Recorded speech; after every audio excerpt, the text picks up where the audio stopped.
श्री वाहिगुरु साहिब जी।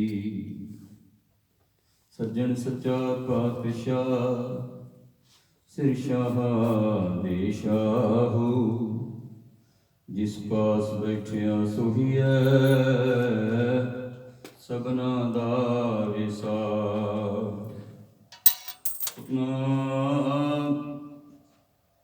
श्री वाहिगुरु साहिब जी। जय श्री महला पंजवा। घर दूजा शंत एक ओंकार। सत गुर प्रसाद।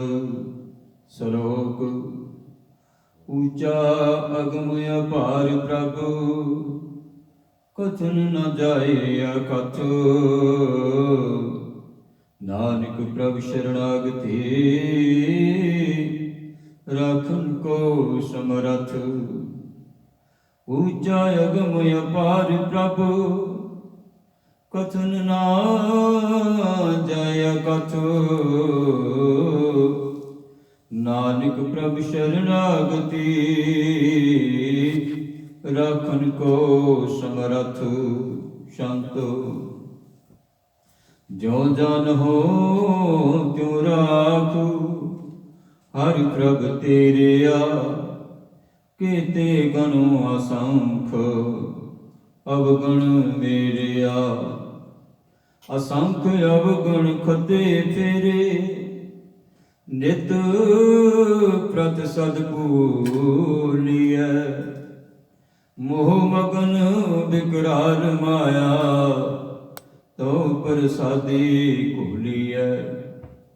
लोक करत विकार बिखड़े, प्रभ ने रहूं ते नेरिया। बिनवंत नानक दया धारो, काढ़ भवजल फेरिया।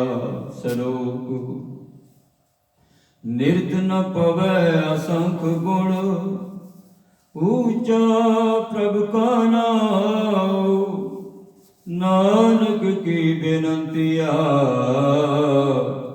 मिलै न थावे थाव। शंतु दूसर नाहि थाव का पैदाइयै। आठ पहर कर जोड़, सो प्रभ ध्याइयै। ध्याए सो प्रभ सदा अपना, मन ही चिंदिया पाइयै। तज मान मोह विकार दूजा, एक स्यों निवलाइयै। अर्प मन तन प्रभु आगे, आप सगल मिटाइयै। बिनवंत नानक तार कृपा, साच नाम समाइयै। सलोक रे मन ताको ध्याइयै, सब विद जागै हाथ। राम नाम तन संचियै, नानक निभै साथ। शांत साथी अडा प्रभ एक, दूसर नाहि कोय। थान थनंतर आप, जल थल पूर सोय। जल थल महियल पूर रहया, सर्ब दाता प्रभ तने। गोपाल गोविंद अंत नाहि, बेअंत गुणता के क्या गनी। भज शरण सुभामि, सुख है गामी। तिस बिना अन नाहि कोय, बिनवंत नानक दया तार हो। तिस प्रापत नाम होय। सलोक चित जे चितविया, सो मैं पाया। नानक नाम ध्याए, सुख सबाया। शंतो अब मन छूट गया, साधु संग मिले। ਲਇਆ, ਜੋਤੀ ਜੋਤ ਰਲੇ। ਹਰਿ ਨਾਮ ਸਿਮਰਤ ਮਿਟੇ ਕਿਰਬਖ, ਬੁਝੀ ਤਪਤ ਅਗਾਨਿਆ। ਗਹਿ ਪੁਜਾਲੀ ਨੇ ਦਇਆ ਕੀਨੇ, ਆਪਣੇ ਕਰ ਮਾਨਿਆ। ਲੈ ਅੰਕੁਲਾਏ ਹਰਿ ਮਿਲਾਏ, ਜਨਮ ਮਰਣਾ ਦੁਖ ਜਲੇ। ਬਿਨਵੰਤ ਨਾਨਕ ਦਇਆ ਧਾਰੀ, ਮੇਲ ਲੀਨੇ ਇਕ ਭਲੇ। ਲੈ ਅੰਕਲਾਏ ਹਰਿ ਮਿਲਾਏ, ਜਨਮ ਮਰਣਾ ਦੁਖ ਜਲੇ। ਬਿਨਵੰਤ ਨਾਨਕ ਦਇਆ ਤਾਰੀ, ਮੇਲ ਲੀਨੇ ਇਕ ਭਲੇ। ਵਾਹਿਗੁਰੂ ਜੀ ਕਾ ਖਾਲਸਾ, ਵਾਹਿਗੁਰੂ ਜੀ ਕੀ ਫਤਿਹ। ਪਿਆਰਿਓ, ਇਹ ਜੀ ਮੁਬਾਰਕ ਬਚਨ ਸਤਿਗੁਰਾਂ ਦੇ ਆਪ ਜੀਆਂ ਨੇ ਪਾਵਨ ਪਵਿੱਤਰ ਹੁਕਮਨਾਮੇ ਦੇ ਰੂਪ ਵਿੱਚ ਸਰਵਣ ਕੀਤੇ ਹਨ। ਧੰਨ ਧੰਨ ਸਾਹਿਬ ਸ੍ਰੀ ਗੁਰੂ ਰਾਮਦਾਸ ਪਾਤਸ਼ਾਹ ਜੀਆਂ ਦੇ ਦਰਬਾਰ ਤੋਂ ਧੰਨ ਧੰਨ ਰਾਮਦਾਸ ਗੁਰੂ, ਜਿਨ ਸਰਿਆ ਤਿਨੇ ਸਵਾਰਿਆ। ਪੂਰੀ ਹੋਈ ਕਰਾਮਾਤ ਆਪ ਸਿਰਜਣਹਾਰੀ ਧਾਰਿਆ। ਧੰਨ ਗੁਰੂ ਰਾਮਦਾਸ ਪਾਤਸ਼ਾਹ ਜੀਆਂ ਦੇ ਚਰਨਾਂ ਦੇ ਨਾਲ ਜੁੜ ਕਰਕੇ ਅੰਮ੍ਰਿਤ ਵੇਲੇ ਤੋਂ ਜਿਨ੍ਹਾਂ ਦੇ ਮਨ ਅੰਦਰ ਅਭਿਲਾਸ਼ਾ ਹੁੰਦੀ ਹੈ ਕਿ ਸਭ ਤੋਂ ਪਹਿਲਾਂ ਸਤਿਗੁਰੂ ਦੀ ਮੁਬਾਰਕ ਬਚਨ ਸੱਚਖੰਡ ਦਾ ਹੁਕਮਨਾਮਾ ਸਰਵਣ ਕਰਨਾ ਹੈ। ਪਿਆਰੇ, ਸਾਰੇ ਹੀ ਅਸੀਂ ਗੁਰੂ ਦਰਬਾਰ ਦੇ ਵਿੱਚ ਮੱਥਾ ਟੇਕਣ ਵਾਸਤੇ ਜਾਂਦੇ ਹਾਂ, ਪਰ ਅੰਮ੍ਰਿਤ ਵੇਲੇ ਹੀ ਸਤਿਗੁਰੂ ਦੀ ਮੁਬਾਰਕ ਬਚਨ ਸਭ ਤੋਂ ਪਹਿਲਾਂ ਕੰਨਾਂ ਦੇ ਵਿੱਚ ਪੈ ਜਾਂਦੇ ਨੇ। ਜਦੋਂ ਸੱਚਖੰਡ ਸ੍ਰੀ ਹਰਿਮੰਦਰ ਸਾਹਿਬ ਤੋਂ ਹੁਕਮਨਾਮਾ ਆਉਂਦਾ ਹੈ, ਲਾਈਵੀ ਉੱਥੋਂ ਦਾ ਹੁਕਮਨਾਮਾ ਜੋ ਸੰਗਤਾਂ ਸਰਵਣ ਕਰਦੀਆਂ ਨੇ, ਬਹੁਤ ਸਾਰੇ ਪਿਆਰ ਵਾਲੀਆਂ ਰੂਹਾਂ ਜਿਨ੍ਹਾਂ ਦੇ ਮਨ ਅੰਦਰ ਇਹ ਪ੍ਰੇਮਾ ਭਗਤੀ ਹੈ ਕਿ ਧੰਨ ਗੁਰੂ ਰਾਮਦਾਸ ਪਾਤਸ਼ਾਹ ਜੀ ਦੇ ਮੁਬਾਰਕ ਬਚਨ ਜ਼ਰੂਰ ਹੀ ਸਰਵਣ ਕਰਨੇ, ਆਪਣੀ ਜ਼ਿੰਦਗੀ ਦੇ ਵਿੱਚ ਢਾਲਣ ਦਾ ਯਤਨ ਕਰਨਾ ਹੈ, ਕਿਉਂਕਿ ਸਾਡਾ ਉਸ ਤੋਂ ਅੱਗੇ ਕੋਈ ਜਗ੍ਹਾ ਨਹੀਂ। ਮਕਿਓਂ ਪਰਾ ਉਜਾੜ ਵਾਲੀ ਗੱਲ ਹੈ। ਸਾਡੇ ਸਾਰਿਆਂ ਵਾਸਤੇ ਸਾਡਾ ਸਾਰਿਆਂ ਦਾ ਧੁਰਾ, ਸਾਡੇ ਸਾਰਿਆਂ ਦੀ ਜੜ ਇੱਕੋ ਹੀ ਹੈ। ਅਸੀਂ ਸੱਚਖੰਡ ਸ੍ਰੀ ਹਰਿਮੰਦਰ ਸਾਹਿਬ ਦੇ ਨਾਲ ਜੁੜੀਏ, ਧੰਨ ਗੁਰੂ ਰਾਮਦਾਸ ਪਾਤਸ਼ਾਹ ਜੀਆਂ ਦੇ ਦਰ ਦੇ ਨਾਲ ਜੁੜੀਏ, ਜਿੱਥੋਂ ਸਾਰੀਆਂ ਹੀ ਬਖਸ਼ਿਸ਼ਾਂ ਹੁੰਦੀਆਂ ਨੇ, ਸਾਰੀਆਂ ਹੀ ਰਹਿਮਤਾਂ ਹੁੰਦੀਆਂ ਨੇ। ਕੋਈ ਐਸੀ ਰਹਿਮਤ, ਕੋਈ ਐਸੀ ਬਖਸ਼ਿਸ਼ ਨਹੀਂ ਜਿਸ ਤੋਂ ਸਿੱਖ ਵਾਂਝਾ ਰਹਿ ਜਾਵੇਗਾ। ਕੋਈ ਵੀ ਆਵੇ ਗੁਰੂ ਰਾਮਦਾਸ ਪਾਤਸ਼ਾਹ ਜੀਆਂ ਦੇ ਦਰਬਾਰ ਦੇ ਵਿੱਚ, ਸਭਨਾਂ ਪਾਸਿਆਂ ਤੋਂ ਪਿਆਰਿਓ ਭਾਵੇਂ ਜਵਾਬ ਮਿਲ ਜਾਵੇ, ਪਰ ਇੱਕ ਗੁਰੂ ਰਾਮਦਾਸ ਦਾ ਦਰ ਐਸਾ ਪਿਆਰਿਓ ਜਿੱਥੋਂ ਕਦੇ ਕਿਸੇ ਨੂੰ ਜਵਾਬ ਨਹੀਂ ਮਿਲਦਾ। ਜ਼ਿੰਦਗੀਆਂ ਮਿਲਦੀਆਂ ਨੇ, ਮਨ ਪੰਛਤ ਫਲ ਪ੍ਰਾਪਤ ਹੁੰਦੇ ਨੇ, ਪਰ ਜਿਹੜਾ ਮਨ ਕਰਕੇ ਜੁੜ ਜਾਂਦਾ, ਜਿਹੜੇ ਜੁੜੇ ਹੋਏ ਨੇ ਪਰਮੇਸ਼ਰ ਦੇ ਚਰਨਾਂ ਦੇ ਨਾਲ, ਉਹ ਫਿਰ ਸੱਚਖੰਡ ਸ੍ਰੀ ਹਰਿਮੰਦਰ ਸਾਹਿਬ ਦਾ ਜੋ ਪਾਵਨ ਪਵਿੱਤਰ ਹੁਕਮਨਾਮਾ ਉਸ ਨੂੰ ਜ਼ਰੂਰ ਹੀ ਸਰਵਣ ਕਰਦੇ ਨੇ। ਆਓ, ਇਹ ਜੋ ਪਾਵਨ ਪਵਿੱਤਰ ਹੁਕਮਨਾਮਾ ਹੈ 704 ਅਤੇ 705 ਅੰਗ ਤੇ ਸਭਾਈਮਾਨ ਹੈ। ਧੰਨ ਧੰਨ ਸਾਹਿਬ ਸ੍ਰੀ ਗੁਰੂ ਗ੍ਰੰਥ ਸਾਹਿਬ ਮਹਾਰਾਜ ਜੀਆਂ ਦੇ ਅੰਦਰ ਜੋ ਪੰਚਮ ਗੁਰਦੇਵ ਧੰਨ ਗੁਰੂ ਅਰਜਨ ਦੇਵ ਮਹਾਰਾਜ ਜੀਆਂ ਦਾ ਉਚਾਰਨ ਕੀਤਾ ਹੋਇਆ ਇਹ ਸ਼ਬਦ, ਆਓ ਸ਼ਬਦ ਦੀ ਵਿਚਾਰ ਦੇ ਨਾਲ ਜੁੜਨ ਦਾ ਯਤਨ ਕਰੀਏ। ਜਦ ਸ੍ਰੀ ਮਹੱਲਾ ਪੰਜਵਾਂ ਘਰ ਦੂਜਾ ਸ਼ੰਤੋ। ਜਦ ਸ੍ਰੀ ਰਾਗ ਦੇ ਵਿੱਚ ਧੰਨ ਗੁਰੂ ਅਰਜਨ ਦੇਵ ਜੀ ਮਹਾਰਾਜ ਜੀਆਂ ਨੇ ਇਸ ਸ਼ਬਦ ਨੂੰ ਉਚਾਰਨ ਕੀਤਾ ਹੈ ਆਪਣੀ ਰਚਨਾ ਤੋਂ, ਤੇ ਇਸ ਸ਼ਬਦ ਨੂੰ ਸਤਿਗੁਰੂ ਕਹਿੰਦੇ ਨੇ ਜਦ ਸ੍ਰੀ ਰਾਗ ਦੇ ਵਿੱਚ ਹੀ ਗਾਇਨ ਕੀਤਾ ਜਾਵੇ। ਘਰ ਦੂਸਰੇ ਦੇ ਵਿੱਚ ਰਾਗ ਤਾਲ ਅਨੁਸਾਰ ਸ਼ੰਤ ਇੱਕ ਛੰਦ ਦਾ ਨਾਮ ਹੈ। ਇੱਕ ਓੰਕਾਰ ਸਤਿਗੁਰ ਪ੍ਰਸਾਦ, ਉਹ ਅਕਾਲ ਪੁਰਖ ਇੱਕ ਹੈ ਤੇ ਗੁਰੂ ਦੀ ਬਖਸ਼ਿਸ਼ ਦੇ ਨਾਲ ਹੀ ਉਸ ਦੀ ਪ੍ਰਾਪਤੀ ਹੁੰਦੀ ਹੈ। ਵਰਨਾ ਪਿਆਰਿਓ ਨਹੀਂ, ਜਿਤਨੀ ਦੇਰ ਤੱਕ ਗੁਰੂ ਬਖਸ਼ਿਸ਼ ਨਹੀਂ ਕਰਦਾ ਉਤਨੀ ਦੇਰ ਤੱਕ ਵਾਹਿਗੁਰੂ ਦੀ ਪ੍ਰਾਪਤੀ ਨਹੀਂ ਹੁੰਦੀ। ਇਹ ਵਾਹਿਗੁਰੂ ਦੀ ਪ੍ਰਾਪਤੀ ਕਰਨ ਵਾਸਤੇ ਪਹਿਲਾਂ ਗੁਰੂ ਦੇ ਨਾਲ ਜੁੜਨਾ ਪਵੇਗਾ ਪਿਆਰਿਓ। ਜਦੋਂ ਅਸੀਂ ਗੁਰੂ ਦੇ ਨਾਲ ਜੁੜ ਜਾਵਾਂਗੇ ਤੇ ਗੁਰੂ ਪਿਆਰਿਓ ਸਾਨੂੰ ਉਸ ਵਾਹਿਗੁਰੂ ਦੇ ਨਾਲ ਮਿਲਾਪ ਕਰਾ ਦੇਵੇਗਾ। ਸ਼ਲੋਕ इस श्लोक के भी सतगुरु बख्शिश कर रहे ने। ऊंचा अगम अपार प्रभु कथन ना जाय कथ। वो साड़ी मन इंद्रियां की सोच तो बहुत परे है प्यारे। अगम तू भाव मन इंद्रियां की सोच तो बहुत परे है, जिहदा कोई पारावार नहीं पाया जा सकता। कथन ना जाए अकथ, इसनों कथया नहीं जा सकता प्यारे। बड़े बड़े वड्डे विद्वान कथन का यतन करते रहे ने। बहुत लोगों ने कथन का यतन किया पर वाहिगुरू नूं कथया नहीं जा सकता। वो साडी मन बुद्धि दे विच प्यारे नहीं आ सकता। असीं उसकी विचार नहीं कर सकते। हाँ, कुछ बुद्धि अनुसार आपो अपना विचार रखा जा सकता, पर उस मालिक की विचार नहीं की जा सकती। पूर्ण प्रभु है, पूर्ण प्रभु की विचार करने वो तो कोई पूर्ण होगा तो तां ही करेगा। परमेश्वर का स्वरूप ही होगा जिवें गुरु साहिबाना ने बाणी उचारण की है प्यारे। नानक प्रभु शरणागति राखन को समरथ। वाहिगुरू जी धन गुरु पंजवें पातशाह कहते ने, मैं तुहाडी चरण शरण दे विच हाँ, क्योंकि तुसीं रखण दी समर्था रखदे हो, तुसीं बख्शिश करन दी समर्था रखदे हो। दूसरा कोई नहीं ऐसा जिहदे विच इतनी पावर होवे, जिहदे विच इतनी समर्था होवे, जिहड़ा इतनियां बख्शिशां दा माल कोई वाहिगुरू जी तुहाडे तो बिना कोई नहीं। शांत इस शान दे विच सतगुरु जी बख्शिश कर रहे ने।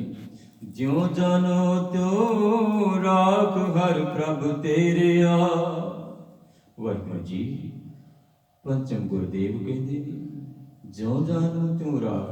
वाहिगुरू जी जिवें किवें तुहानूं चंगा लगे, ज्यों जानो त्यों राख हर प्रभ तेरे आ। मैं तुहाडा, मैं मनो ये गल कह रहा कि मैं तुहाडा, मैं किसी होर पासे नहीं जावांगा, मैं तुहाडा हो गया। जदों असीं किसी नूं कह दिंदे हां ना कि मैं तुहाडा हाँ प्यारे, फिर उसनूं फिक्र हो जाता, उसकी जिम्मेवारी बन जाती है। तो सतगुरु कह रहे ने, जिवें किवें तुहानूं चंगा लगे तुसीं रख लो, रख ले गरीब जान के। वाहिगुरू जी मेरे ते एक किरपा कर, रहमत कर।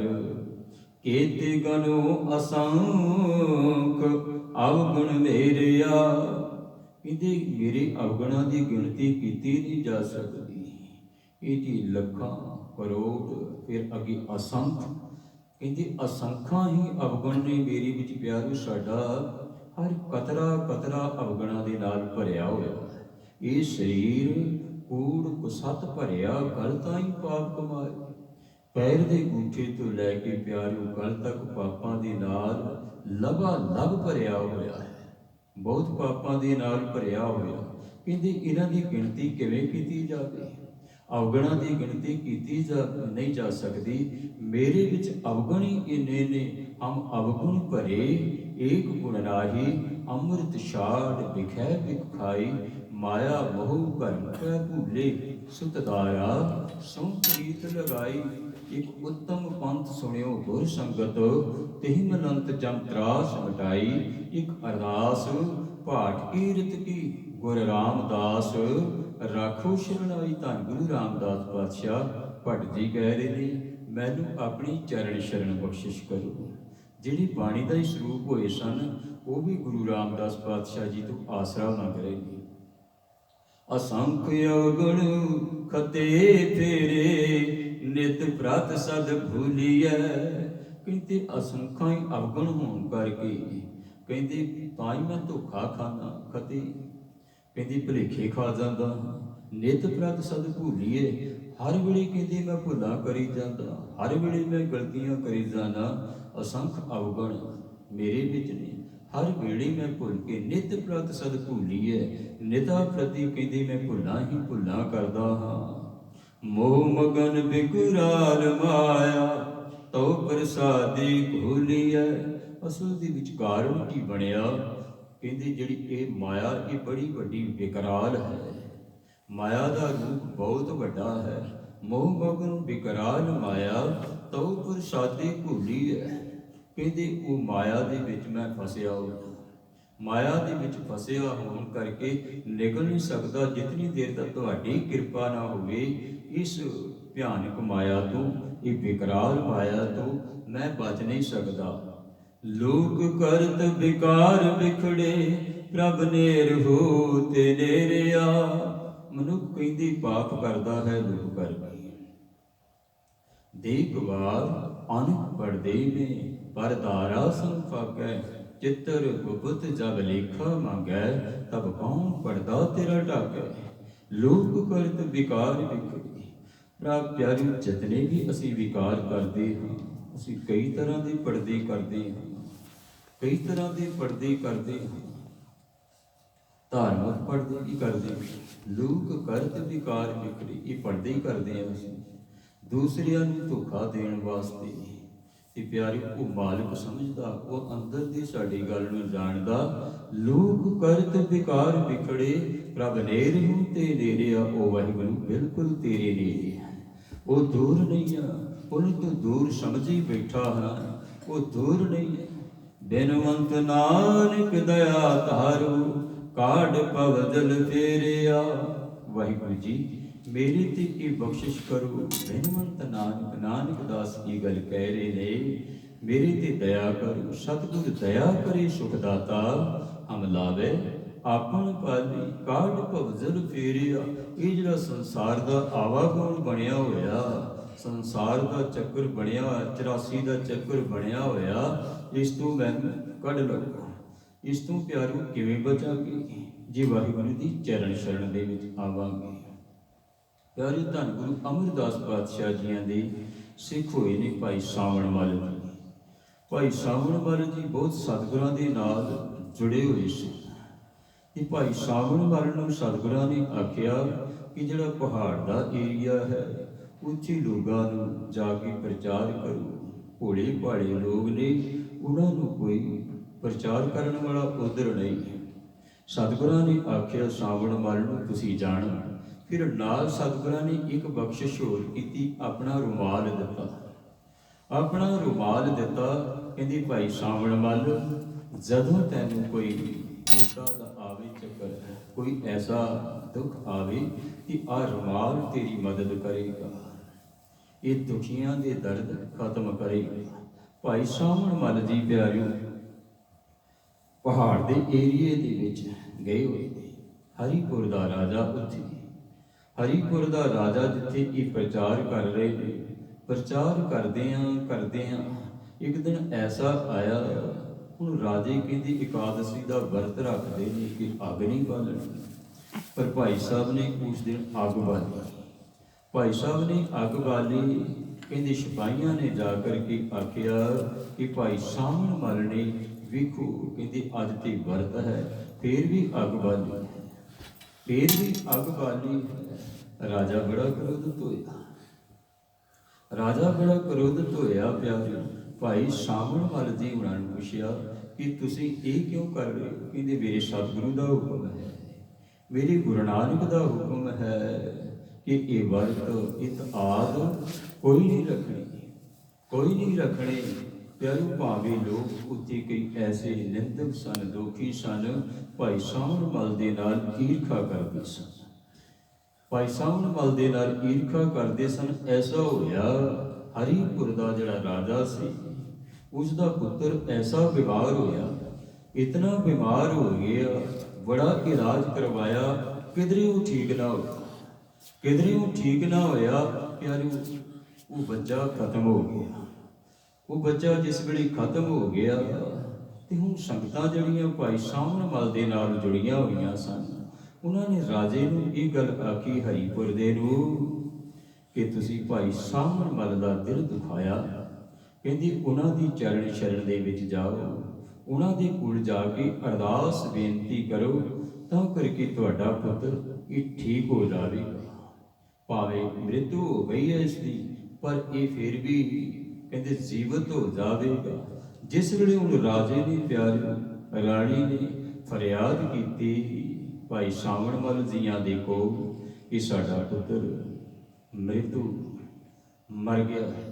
ਕਹਿੰਦੀ ਭਾਈ ਸਾਵਣ ਮੱਲ ਜੀ ਜਿਸ ਵੇਲੇ ਚੱਕ ਕੇ ਉਹਨਾਂ ਦੇ ਕੋਲ ਲੈ ਕੇ ਆਏ ਤੇ ਧੰਨ ਗੁਰੂ ਅਮਰਦਾਸ ਮਹਾਰਾਜ ਜੀਆਂ ਦਾ ਉਹ ਜਿਹੜਾ ਪਾਵਨ ਰੁਮਾਲ ਸੀ ਪਿਆਰਿਓ, ਪਾਵਨ ਪਵਿੱਤਰ ਰੁਮਾਲ, ਉਸ ਦਾ ਥੋੜਾ ਜਿਹਾ ਪਾਣੀ ਦੇ ਗਲਾਸ ਦੇ ਵਿੱਚ ਨਿਚੋੜ ਕੇ, ਪਾਣੀ ਦੇ ਵਿੱਚ ਨਿਚੋੜ ਕੇ ਰਾਜੇ ਦੇ ਪੁੱਤਰ ਦੇ ਜਿਸ ਵੇਲੇ ਮੂੰਹ ਦੇ ਵਿੱਚ ਪਾਇਆ ਤੇ ਕਿਹਾ, ਪੁੱਤਰ ਬੋਲ ਵਾਹਿਗੁਰੂ, ਬੋਲ ਵਾਹਿਗੁਰੂ।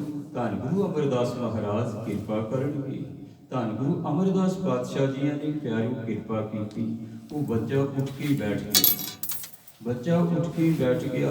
ਹੁਣ ਰਾਜਾ ਹਰੀਪੁਰ ਦਾ ਪਿਆਰਿਓ ਕਿ ਧੰਨ ਗੁਰੂ ਅਮਰਦਾਸ ਮਹਾਰਾਜ ਜੀਆਂ ਦਾ ਇਤਨਾ ਉਪਾਸ਼ਕ ਬਣ ਗਿਆ, ਇਤਨਾ ਉਪਾਸ਼ਕ ਬਣ ਗਿਆ ਕਿ ਹਰ ਵੇਲੇ ਧੰਨ ਗੁਰੂ ਅਮਰਦਾਸ ਪਾਤਸ਼ਾਹ ਜੀਆਂ ਨੂੰ ਯਾਦ ਕਰਦਾ ਹੈ। ਭਾਈ ਸਾਹਮਣਵਾਲ ਜੀ ਉਹਨਾਂ ਨੂੰ ਕਹਿੰਦੇ ਕਿ ਮੈਂ ਸਤਿਗੁਰਾਂ ਦੇ ਦਰਸ਼ਨ ਕਰਨੇ ਚਾਹੁੰਦਾ। ਪਹਿਲਾਂ ਕਹਿੰਦੇ ਮੈਨੂੰ ਸੇਵਾ ਦੱਸੋ ਕਿ ਮੈਂ ਸੇਵਾ ਕੀ ਕਰਾਂ।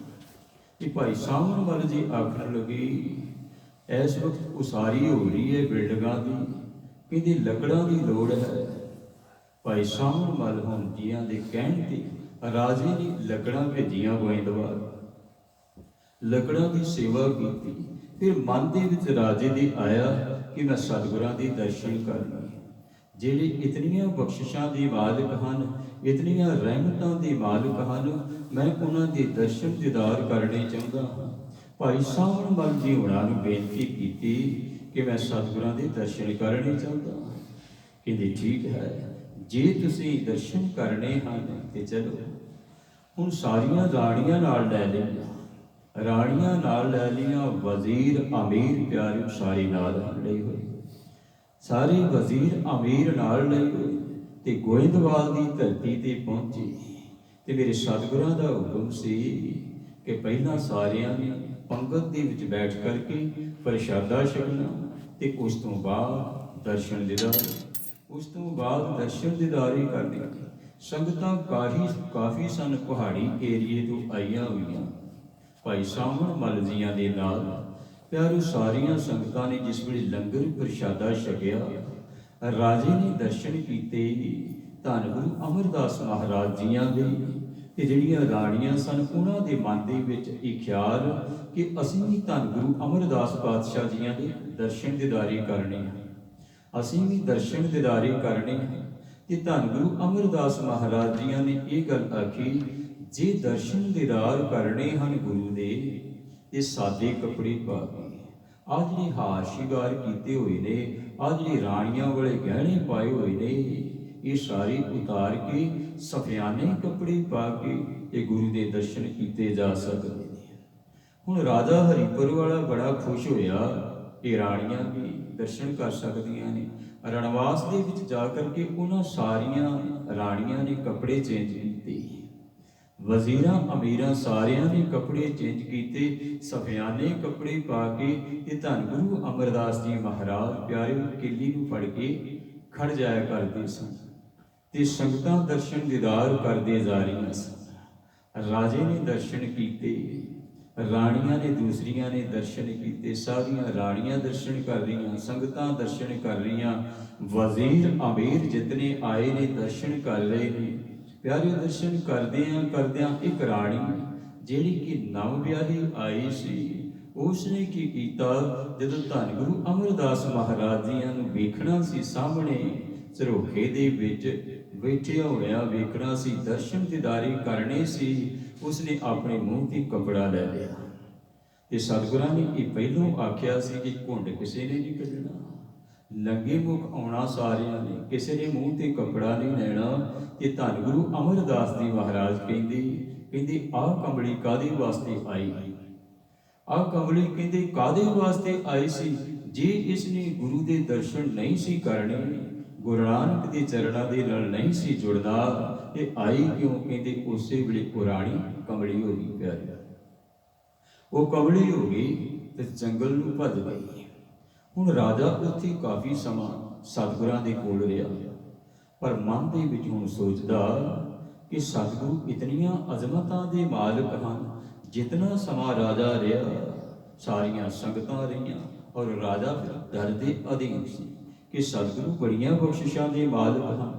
ਪਿਆਰੋ, ਇਹ ਜਿਹੜੀ ਰਾਣੀ ਜੰਗਲ ਵਾਲੇ ਪਾਸੇ ਨੂੰ ਚਲੇ ਗਈ, ਇੱਕ ਸਤਿਗੁਰਾਂ ਦੇ ਕੋਲ ਸਿੱਖ ਸੀ ਜਿਸ ਦਾ ਨਾਮ ਕਹਿੰਦੇ ਸੱਚਨ ਸੱਚ।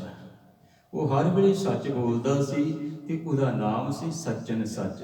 ਸਾਰੇ ਉਸ ਨੂੰ ਸੱਚਨ ਸੱਚ ਆਖਿਆ ਕਰਦੇ ਸਨ ਤੇ ਉਹ ਹਰ ਵੇਲੇ ਕਈ ਵਾਰੀ ਬੋਲਿਆ ਵੀ ਇਹੋ ਕਰਦਾ ਸੀ ਸੱਚਨ ਸੱਚ।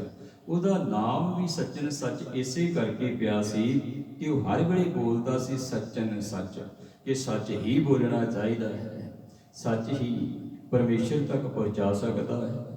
ਉਸ ਦਾ ਨਾਮ ਜਦੋਂ ਧੰਨ ਗੁਰੂ ਅਮਰਦਾਸ ਮਹਾਰਾਜ ਜੀਆਂ ਨੇ ਵੀ ਨਹੀਂ ਬੁਲਾਉਣਾ ਨਾ, ਤੇ ਇਹੋ ਗੱਲ ਮੁਸਕਰਾ ਕੇ ਆਖਣੀ, ਆਓ ਜੀ ਸੱਚਨ ਸੱਚ।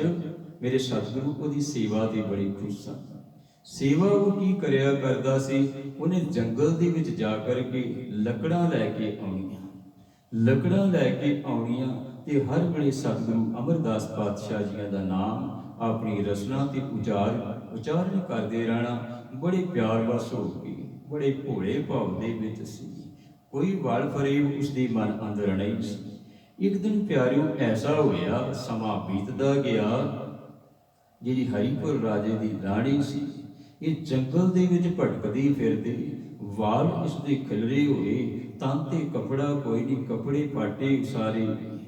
ਤੇ ਜਿਸ ਵੇਲੇ ਸੱਚਨ ਸੱਚ ਪਿਆਰਿਓ ਜੰਗਲ ਵਾਲੇ ਪਾਸੇ ਨੂੰ ਗਿਆ ਤੇ ਇਹ ਰਾਣੀ ਦੂਰੋਂ ਹੀ ਆ ਕੇ ਝਪਟ ਕੇ ਪੈ ਗਈ। ਸੱਚਨ ਸੱਚ ਗੁਰਮੁਖ ਰੂਪ ਪਿਆਰਿਓ ਉਹਦੇ ਨਹੁੰ ਮਾਰ ਮਾਰ ਕੇ, ਦੰਦ ਮਾਰ ਮਾਰ ਕੇ ਉਸ ਨੂੰ ਜ਼ਖਮੀ ਕਰ ਦਿੱਤਾ। ਮਸਾਂ ਹੀ ਆਪਣਾ ਖਹਿੜਾ ਛੁਡਾ ਕੇ ਸੱਚਨ ਸੱਚ ਪਿਆਰਿਓ ਥੋੜੀਆਂ ਜੀਆਂ ਲੱਕੜਾਂ ਲੈ ਕੇ ਤੇ ਜਿਸ ਵੇਲੇ ਵਾਪਸ ਆਇਆ, ਸਾਰੀਆਂ ਸੰਗਤਾਂ ਨੇ ਵੇਖਿਆ, ਭਾਈ ਬੱਲੂ ਜੀ ਹੋਰ ਸਿੱਖਾਂ ਨੇ ਜਿਸ ਵੇਲੇ ਵੇਖਿਆ, ਧੰਨ ਗੁਰੂ ਅਮਰਦਾਸ ਮਹਾਰਾਜ ਜੀਆਂ ਨੂੰ ਕਹਿੰਦੇ, ਮਹਾਰਾਜ ਭਾਈ ਸੱਚਨ ਸੱਚ ਤੇ ਜ਼ਖਮੀ ਹੋਇਆ ਪਿਆ, ਉਸਦੇ ਸਰੀਰ ਦੇ ਵਿੱਚੋਂ ਖੂਨ ਵਗ ਰਿਹਾ। ਇਹ ਭਾਈ ਸੱਚਨ ਸੱਚ ਨੂੰ ਧੰਨ ਗੁਰੂ ਅਮਰਦਾਸ ਮਹਾਰਾਜ ਜੀਆਂ ਨੇ ਬੁਲਾਇਆ, ਬੇਟਾ ਕੀ ਗੱਲ ਹੋਈ? ਸੱਚਨ ਸੱਚ ਕੀ ਗੱਲ ਹੋਈ ਹੈ? ਮਹਾਰਾਜ ਆਸ ਪਾਸੇ ਮੈਂ ਜੰਗਲ ਦੇ ਵਿੱਚ ਨਹੀਂ ਜਾਣਾ। ਕਹਿੰਦੇ ਜਿਸ ਪਾਸੇ ਮੈਂ ਜੰਗਲ ਦੇ ਵਿੱਚ ਲੱਕੜਾਂ ਲੈਣ ਵਾਸਤੇ ਜਾਣਾ, ਉੱਥੇ ਕੋਈ ਜਿਵੇਂ ਕਹਿ ਲਓ ਕੋਈ ਭੂਤ ਪ੍ਰੀਤ ਦੀ ਸਮਝ ਲਓ, ਕਹਿੰਦੀ ਕੋਈ ਚੜੇਲ ਰਹਿੰਦੀ ਹੈ, ਕਹਿੰਦੀ ਉਹ ਝਪਟ ਕੇ ਮੇਰੇ ਤੇ ਪੈ ਗਈ, ਉਸਨੇ ਆਹ ਵੇਖੋ ਨਹੁੰ ਮਾਰ ਕੇ, ਦੰਦ ਮਾਰ ਮਾਰ ਕੇ ਮੇਰੀ ਬੁਰੀ ਹਾਲਤ ਕਰ ਦਿੱਤੀ। ਧੰਨ ਗੁਰੂ ਅਮਰਦਾਸ ਜੀ ਮਹਾਰਾਜ ਕਹਿੰਦੀ ਉਹ ਚੜੇਲ ਕੋਈ ਨਹੀਂ, ਉਹ ਭੂਤ ਪ੍ਰੇਤ ਕੋਈ ਨਹੀਂ, ਉਹ ਹਰੀਪੁਰ ਵਾਲੇ ਰਾਜੇ ਦੀ ਰਾਣੀ ਹੈ, ਜਿਸ ਨੇ ਗੁਰਾਂ ਦੇ ਦਰਸ਼ਨ ਨਹੀਂ ਸੀ ਕੀਤੇ। ਤੇ ਇਹ ਵਚਨ ਆਖਿਆ ਸੀ ਸਤਿਗੁਰਾਂ ਨੇ, ਇਹ ਕਮਲੀ ਹੈ। ਉਹ ਕਮਲੀ ਹੋ ਗਈ ਸੀ, ਉਹ ਜੰਗਲ ਦੇ ਵਿੱਚ ਭਟਕਦੀ ਫਿਰਦੀ ਹੈ। ਸੱਚਨ ਸੱਚ ਤੂੰ ਉਸੇ ਪਾਸੇ ਜਾਣਾ, ਤੂੰ ਉਸੇ ਪਾਸੇ ਹੀ ਜਾਣਾ, ਉਸੇ ਦਾ ਤੇ ਉਧਾਰ ਕਰਨਾ ਹੈ ਤੇ ਕੱਲ੍ਹ ਨੂੰ ਜਾਣਾ ਉਸੇ ਪਾਸੇ। ਫਿਰ ਮਹਾਰਾਜ ਜੀ ਮੈਂ ਗਿਆ, ਉਹ ਤੇ ਮੈਨੂੰ ਖਤਮ ਕਰ ਦੇਵੇਗੀ। ਕਹਿੰਦੇ ਨਹੀਂ, ਖਤਮ ਨਹੀਂ ਕਰੇਗੀ। ਆਹ ਸਾਡੀ ਇੱਕ ਖੜਾਂ ਲੈ ਜਾ। ਮੇਰੇ ਸਤਿਗੁਰਾਂ ਨੇ ਆਪਣੀ ਖੜਾਂ ਦਿੱਤੀ, ਕਹਿੰਦੇ ਜਦੋਂ ਤੇਰੇ ਤੇ ਝਪਟ ਕੇ ਆ ਕੇ ਪਵੇ, ਇਹ ਖੜਾਂ ਉਹਦੇ ਸਿਰ ਤੇ ਮਾਰ ਦੇਣੀ, ਉਸ ਨੂੰ ਆਪਣੇ ਆਪ ਪਤਾ ਲੱਗ ਜਾਵੇਗਾ, ਉਸ ਨੂੰ ਸੋਝੀ ਆ ਜਾਵੇਗੀ। ਹੁਣ ਜਿਸ ਵੇਲੇ ਸੱਚਨ ਸੱਚ ਪਿਆਰਿਓ ਗਿਆ, ਜੰਗਲ ਦੇ ਵਿੱਚ ਉਹ ਦੂਰੋਂ ਹੀ ਜਿਵੇਂ ਕੋਈ ਲਲਕਾਰਦਾ ਆਉਂਦਾ ਹੈ, ਇਸ ਤਰ੍ਹਾਂ ਆ ਰਹੀ ਸੀ, ਇਸ ਤਰ੍ਹਾਂ ਆ ਰਹੀ ਸੀ। ਸੱਚਨ ਸੱਚ ਨੇ ਪਹਿਲਾਂ ਹੀ ਧੰਨ ਗੁਰੂ ਅਮਰਦਾਸ ਮਹਾਰਾਜ ਜੀਆਂ ਦੀ ਉਹ ਖੜਾਂ ਫੜੀ ਹੋਈ, ਉਸੇ ਵੇਲੇ ਉਹਦੇ ਸਿਰ ਤੇ ਮਾਰੀ। ਜਿਸ ਵੇਲੇ ਸਿਰ ਤੇ ਮਾਰੀ ਤੇ ਹੁਣ ਰਾਣੀ ਨੂੰ ਸ਼ੁੱਧ ਆ ਗਈ। ਉਹਨੂੰ ਪਤਾ ਲੱਗ ਗਿਆ ਕਿ ਮੈਂ ਤੇ ਗੁਰੂ ਦੇ ਦਰਸ਼ਨ ਕਰਨ ਲੱਗੀ ਸੀ ਤੇ ਗੁਰੂ ਦੇ ਦਰਸ਼ਨ ਨਹੀਂ ਕੀਤੇ। ਤੇ ਧੰਨ ਗੁਰੂ ਅਮਰਦਾਸ ਮਹਾਰਾਜ ਜੀਆਂ ਨੇ ਆਖਿਆ ਸੀ, ਕਮਲੀਏ ਇਹ ਕੀ ਕਰਦੇ ਆ, ਜੇ ਦਰਸ਼ਨ ਨਹੀਂ ਸੀ ਕਰਨੇ ਤੇ ਫਿਰ ਇਦਾਂ ਕਿਉਂ ਕੀਤਾ? ਜੇ ਦਰਸ਼ਨ ਕਰਨੇ ਨਹੀਂ ਸੀ ਆਈ ਕਿਉਂ ਤੂੰ ਕਹਿੰਦੇ ਸਾਹਮਣੇ ਪਹਿਲਾਂ? ਕਹਿੰਦੇ ਉਸ ਵੇਲੇ ਤੋਂ ਇਹ ਕਮਲੀ। ਹੁਣ ਸੱਚਨ ਸੱਚ ਨੂੰ ਸਤਿਗੁਰਾਂ ਨੇ ਆਖਿਆ, ਜਿਸ ਵੇਲੇ ਉਸ ਨੂੰ ਸ਼ੁੱਧ ਆ ਜਾਵੇ ਤੇ ਉਸ ਨੂੰ ਨਾਲ ਲੈ ਕੇ ਆਉਣਾ ਹੈ, ਉਸ ਨੂੰ ਨਾਲ ਲੈ ਕੇ ਆਉਣਾ।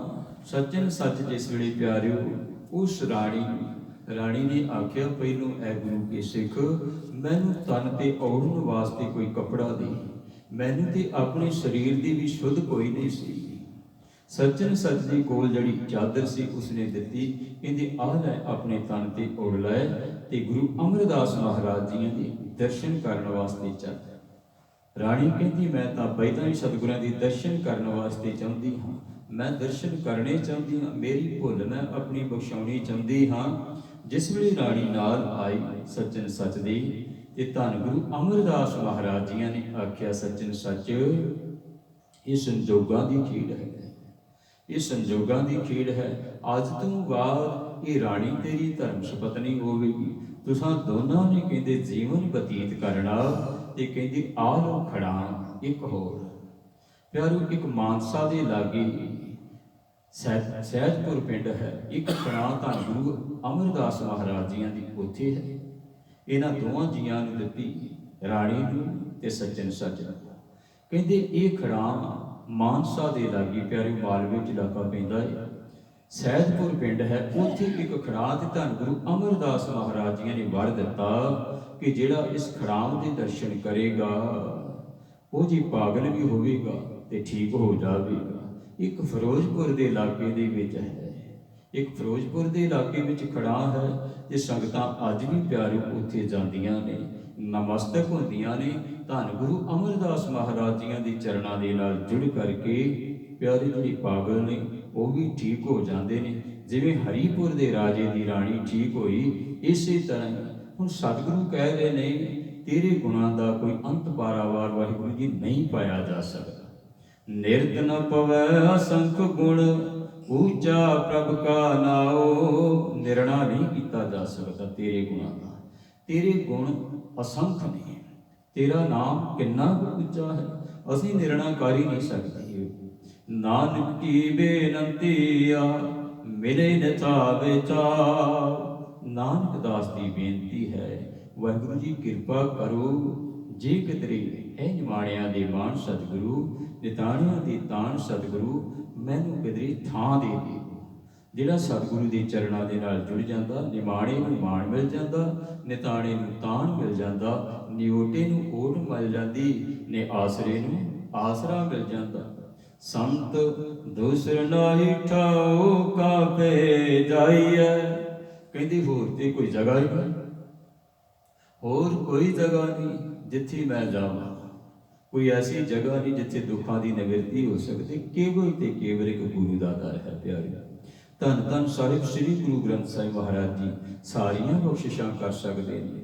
ਆਠ ਪਹਿਰ ਕਰ ਜੋ ਸੋ ਪ੍ਰਭ ਧਿਆਈਐ, ਫਿਰ ਕਰਨਾ ਕੀ ਚਾਹੀਦਾ, ਅੱਠੇ ਪੈਰ ਹੱਥ ਜੋੜ ਕੇ, ਅੱਠੇ ਪੈਰ ਨੂੰ ਇਸ ਤਰ੍ਹਾਂ ਦੇ ਹੱਥ ਨਹੀਂ ਨਾ ਜੋੜੇ ਜਾ ਸਕਦੇ, ਮਨ ਕਰਕੇ, ਬਚਨ ਕਰਕੇ, ਕਰਮ ਕਰਕੇ, ਉਹ ਭਾਵੇਂ ਘਰ ਦੇ ਵਿੱਚ ਵੀ ਕਿਉਂ ਨਾ ਹੋਵੇ, ਕਾਰ ਵਿਹਾਰ ਕਰਦਿਆਂ ਵੀ ਹੋਵੇ ਪਿਆਰਿਓ, ਮਨ ਕਰਕੇ, ਬਚਨ ਕਰਕੇ ਤੇ ਕਰਮ ਕਰਕੇ ਉਸ ਜੁੜਿਆ ਰਹਿੰਦਾ, ਹਰ ਵੇਲੇ ਉਹਦੇ ਹੱਥ ਜੁੜੇ ਰਹਿੰਦੇ ਨੇ ਗੁਰੂ ਚਰਨਾਂ ਦੇ ਵਿੱਚ। ਭਾਈ ਗੁਰਦਾਸ ਸਾਹਿਬ ਜੀ ਇਸ ਗੱਲ ਦੀ ਪ੍ਰੋੜਤਾ ਕਰਦੇ ਨੇ, ਆਠ ਪੈਰ ਹੱਥ ਜੋੜ ਕੇ ਹੋਏ ਹਜ਼ੂਰੀ ਖੜਾ ਰਹਿੰਦਾ, ਉਹ ਹਰ ਵੇਲੇ ਗੁਰੂ ਮਹਾਰਾਜ ਦੀ ਹਜ਼ੂਰੀ ਵਿੱਚ ਹੀ ਹੁੰਦਾ।